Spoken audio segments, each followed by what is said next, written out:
मागील 8 दिवसापासून जर पाहिलं तर विदर्भात मोठ्या प्रमाणावर संततधार पाऊस सुरू आहे। अमरावती जिल्ह्याला देखील या पावसानं झोडपलेलं आहे, त्यामुळे मोठ्या प्रमाणावर शेतकऱ्यांचं नुकसान झालेलं आहे। अनेक शेतांमध्ये पाणी साचल्याने जर आपण पाहतो शेतकऱ्यांचं नुकसान झालेलं आहे, पिकं खराब झालेली आहे। दुसरीकडे या संततधार पावसामुळे जर आपण पाहिलं तर सोयाबीनवर वेगवेगळ्या रोगांचा सध्या प्रादुर्भाव आपल्याला पाहायला मिळत आहे। मी सध्या एका शेत शिवारामध्ये अमरावती जिल्ह्यातल्या आणि या ठिकाणी आपण बघू शकतो सोयाबीनचे पानं जे आहेत ते अक्षरशः पिवळे पडलेले आहेत आणि पानं देखील गळून पडलेले आहे। अनेक भागातलं सोयाबीन जे आहे ते सडण्याच्या मार्गाने बघा अशा पद्धतीनं जे आहे ते सोयाबीन अक्षरशः सडलेलं आहे, त्यामुळे शेतकऱ्यांचं मोठ्या प्रमाणावर नुकसान झालेलं आहे। येलो मोजेचा प्रादुर्भाव असल्याचं शेतकऱ्यांनी सांगितलं। आपण दृश्यांमध्ये या ठिकाणी बघू शकतो मोठं नुकसान जे आहे ते शेतकऱ्यांचं झालेलं आहे। संपूर्ण पानं पिवळे पडलेले आहे, मोठं नुकसान शेतकऱ्यांचं झालेलं आहे। अत्यंत महत्त्वाचं पीक जे आहे ते सोयाबीनचं असतं। एका पिकावर वर्षभराची मदार बळीराजाची असते, परंतु हेच पीक आता शेतकऱ्यांच्या हातातून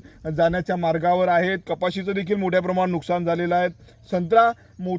संत्र्याची गळण झालेली आहे। दुसरीकडे आता सोयाबीननं अक्षरशः तेल शेतकऱ्यांचं काढलं आहे असं म्हणायला वावगं नाही। बघू शकतो आपण पिवळे पानं झालेले आहेत आणि त्यामुळे फवारणी करूनही शेतकऱ्यांचं पीक जे आहे ते जाग्यावर येत नाहीत। आपण दृश्यांमध्ये बघू शकतो अशा पद्धतीनं शेतामध्ये जे आहे ते पाणी साचलेलं आहे, त्यामुळे मोठं नुकसान झालेलं आहे शेतकऱ्यांचं।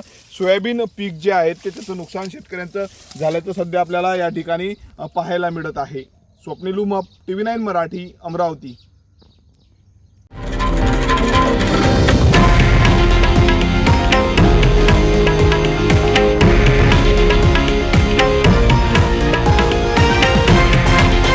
हे आहे देशातील नंबर 1 न्यूज नेटवर्क आणि आपण पाहत आहात TV9 मराठी, एकमेव।